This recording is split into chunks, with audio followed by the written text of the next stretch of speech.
রব্বুল আলামিন বলেন, বিপদে পড়ে কাতর কণ্ঠে চিন্তাগ্রস্ত হয়ে যখন কেউ ফরিয়াদি হয়ে আল্লাহর ডাকে হাত তোলে, তখন এই ব্যক্তির ডাকে সাড়া দেয় কে? সবাই বলুন। কাতর কণ্ঠে বিপন্ন অবস্থায় আপনি যখন কেঁদে কেঁদে হাত তুলে আপনার দুঃখের কথা জানান, আপনি যখন ডাকেন তারে, তখন আপনার ডাকে সাড়া দেয় কে? আমরা যে জীবনে বিপদে পড়ি, আমরা বিপদে পড়লে আমাদেরকে উদ্ধার করে কে? আল্লাহ ছাড়া আমাদের বাঁচানোর কেউ আছে? উদ্ধার করার কেউ আছে? রক্ষা করার কেউ আছে? এজন্য বিপদে পড়লে আমরা চাইবো কার কাছে? আমাদের যাই দরকার হোক আমরা ফরিয়াদ করব কার কাছে? নাকি মাজারে যেয়ে চাবেন? মাজারে যেয়ে চাবেন? অনেকে তো মাজারে যেয়ে কপাল ঘষে, আছে না নাই? মাজারে যেয়ে সন্তান চায়, আছে? এই এলাকা নেই, এলাকার লোকদের আকীদা খালেস আমি জানি। মাজারে যে কপাল ঘষে আর সন্তান চায়। আচ্ছা, মাজারে গেলে সন্তান পাওয়া যায়? আচ্ছা, মাজারে না গেলে যদি বাচ্চা না হতো, গরু ছাগলের যে বাচ্চা হয় ওরা কোন মাজারে মানত করে বলেন? কথা কি বুঝতেছেন? এই যে প্রতি বছর গরু ছাগল ভেড়া এগুলো যে বাচ্চা দেয়, এরা কোন মাজারে যে মানত করে? এজন্য চাইতে হবে একজনের কাছে, তিনি কে? আমার প্রিয় পটুয়াখালীবাসী, মাজার জিয়ারত করা জিয়ারত করব, আল্লাহ ওয়ালাদের কবরে যাব, আমরা সেখানে যে সালাম দিব, দোয়া করব, নিজের জন্য করব, কবরে শুয়ে থাকা মাইয়েতের জন্য করব, পুরো মুসলিম উম্মার জন্য করব। কিন্তু কবরে যিনি শুয়ে আছে ওই বাবার কাছে সন্তান চাওয়া যাবে? চাকরি চাওয়া যাবে? সফলতা চাওয়া যাবে? সফলতা দেয় কে? সবাই বলেন নাই, আওয়াজ করে বলেন, সফলতা দেওয়ার মালিক কে? এক কথাই রব্বুল আলামিন বলেন, وَإِن يَمْسَسْكَ اللَّهُ بِضُرٍّ فَلَا كَاشِفَ لَهُ إِلَّا هُوَ وَإِن يُرِدْكَ بِخَيْرٍ فَلَا رَادَّ لِفَضْلِهِ يُصِيبُ بِهِ مَن يَشَاءُ مِنْ عِبَادِهِ وَهُوَ الْغَفُورُ الرَّحِيمُ الله أكبر। আল্লাহ বললেন, وَإِن يَمْسَسْكَ اللَّهُ بِضُرٍّ فَلَا كَاشِفَ لَهُ إِلَّا هُوَ। আল্লাহ যদি তোমাকে কোনো বিপদ স্পর্শ করায়, আল্লাহ যদি তোমারে কোনো বিপদে ফেলে দেয়, ওই বিপদ থেকে উদ্ধার করার তিনি ছাড়া আর কেউ নাই। জোরে বলেন ঠিক কিনা? তিনি যদি কোনো বিপদে ফেলেন, তিনি ছাড়া বিপদ থেকে উদ্ধার করার কেউ নাই। আর তিনি যদি তোমার প্রতি কোনো অনুগ্রহ করতে চান, ওই অনুগ্রহ ঠেকিয়ে দেওয়ার ক্ষমতাও কারো নাই। আল্লাহ যদি আপনার সফলতা দিতে চায়, পৃথিবীর কোন শক্তি ওই সফলতাকে থামাতে পারে?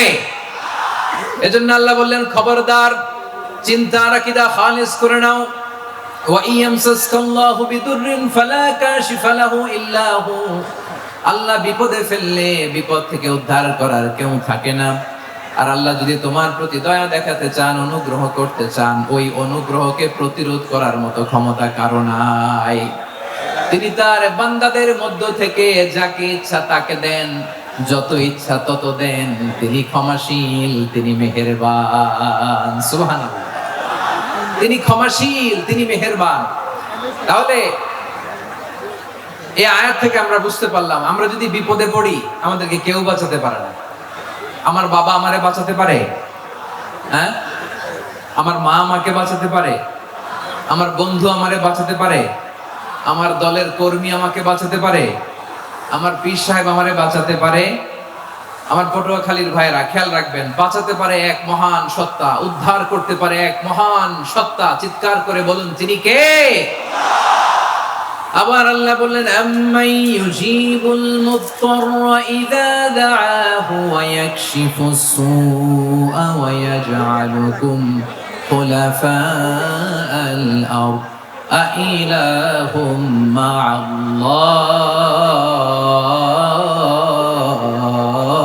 মা'আল্লাহ ক্বালিলাম মা তাযাক্কারুন। রব্বুল আলামিন বলেন, বিপদে পড়ে কাতর কণ্ঠে চিন্তাগ্রস্ত হয়ে যখন কেউ ফরিয়াদি হয়ে আল্লাহর ডাকে হাত তোলে, তখন এই ব্যক্তির ডাকে সাড়া দেয় কে? সবাই বলুন। কাতর কণ্ঠে বিপন্ন অবস্থায় আপনি যখন কেঁদে কেঁদে হাত তুলে আপনার দুঃখের কথা জানান, আপনি যখন ডাকেন তারে, তখন আপনার ডাকে সাড়া দেয় কে? আল্লাহ বলে আমি সাড়া দেই।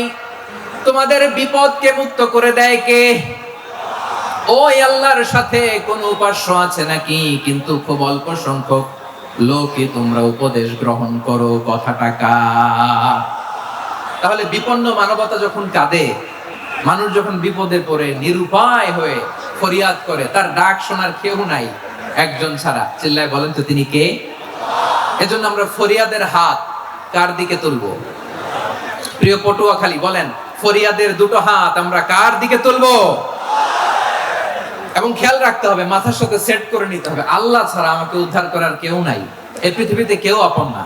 প্রিয় ভাইরা, বিপদে বললে বোঝা যায় কেউ আপন না। আপন শুধু একজন মহান সত্তা, তিনি কে? এটা কি আপনারা খেয়াল রাখতে পারবেন? হ্যাঁ, বিপদে আপদে কেউ আমাদের বাঁচাতে পারে না, তরাতে পারে না, মুক্তি দিতে পারে না, উদ্ধার করতে পারে না, একমাত্র আমার প্রভু ছাড়া, আল্লাহ ছাড়া। চিল্লায় বলেন ঠিক কিনা?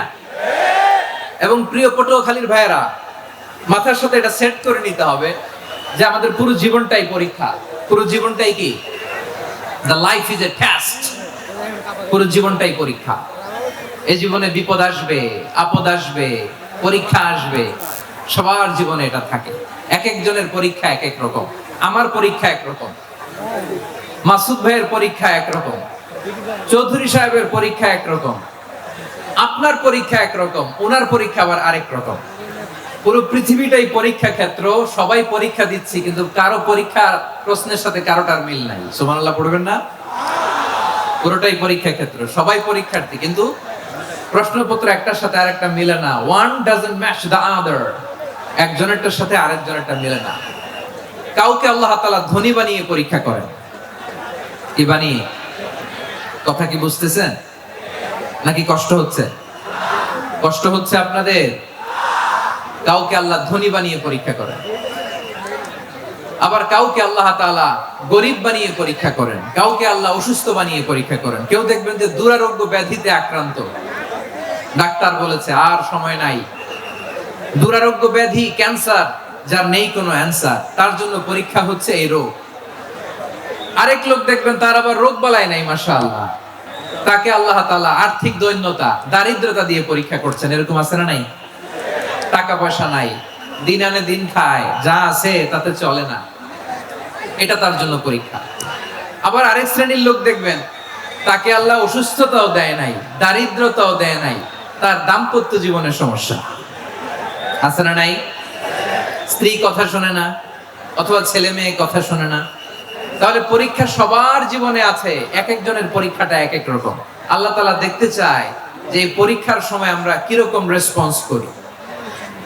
How to deal with the test, কিভাবে এই বিপদ আপদ পরীক্ষাগুলোকে আমরা হ্যান্ডেল করব, ডিল করব, এটা হচ্ছে আজকের আলোচনার বিষয়। বুঝতে পেরেছেন সবাই আমার প্রিয় ভাইরা? তাহলে পরীক্ষাময় আমাদের জীবন, বিপদ আপদ পরীক্ষা, এটা মানুষের পিছু ছাড়ে না। সবার জীবনে পরীক্ষা আছে। নবীদের জীবনেও পরীক্ষা ছিল। সাহাবারা জিজ্ঞেস করেছেন, ইয়া রাসূলুল্লাহ, আইয়ুন নাসি আশাদ্দু বালাআন ফিদ দুনিয়া, এই দুনিয়ার বুকে কাদের পরীক্ষা সবচেয়ে বেশি? বিশ্বনবী বলেছেন, আল আম্বিয়া। এই পৃথিবীতে সবচেয়ে বেশি পরীক্ষা আল্লাহ তাআলা নিয়ে থাকেন নবীদের। কাদের?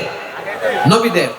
সুম্মাল আমসাল ফাল আমসাল, এরপরে নবীদের পরের স্তরে যারা, তাদের পরীক্ষা। এরপরে তাদের পরের স্তরে যারা, তাদের পরীক্ষা। সিদ্দিকিনদের, শুহাদাদের, সলিহিনদের, আল্লাহওয়ালাদের, যার ঈমান যত মজবুত তার জীবনে পরীক্ষাও তত বেশি। চিল্লায় বলেন ঠিক কিনা? তাহলে মুমিনরা, বিশ্বাসীরা, আমরা কি পরীক্ষা বিপদ আপদে ভয় পাই? হ্যাঁ, বিপদ দেখলে ভয় লাগে আপনাদের?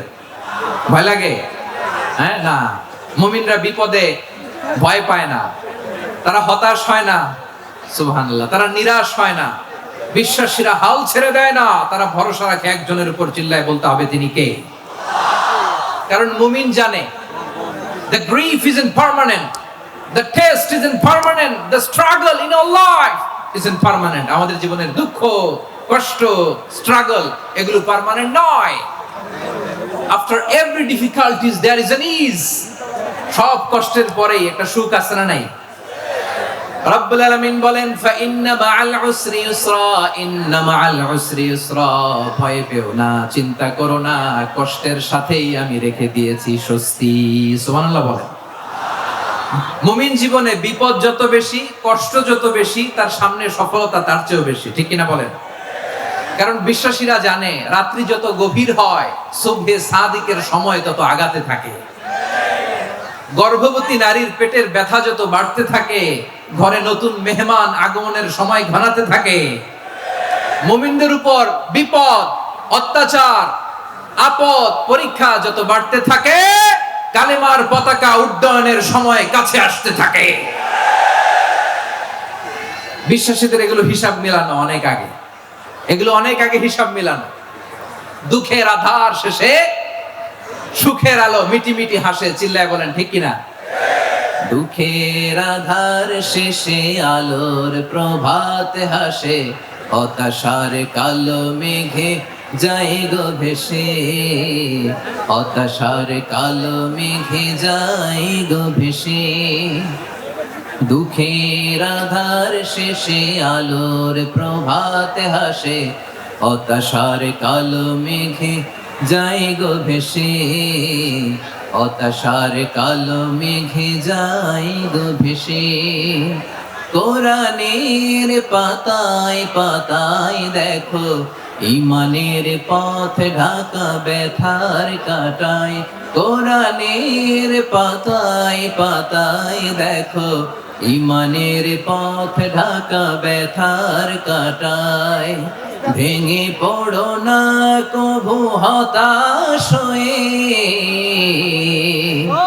ভেঙে পড়ো না কভু হতাশ হয়ে, জ্বলে পড়ে খাঁটি সোনা হগ শেষে, জ্বলে পড়ে খাঁটি সোনা হগ শেষে। দুঃখের আধার শেষে আলোর প্রভাত হাসে, হতাশার কালো মেঘে যায় গো ভেসে, হতাশার কালো মেঘে যায় গো ভেসে। ঠিক কিনা বলেন? দুঃখ যত বেশি, পরীক্ষা যত বেশি, কষ্ট যত বেশি, সুখের সময় তত কাছাকাছি, চিল্লায় বলতে হবে ঠিক কিনা?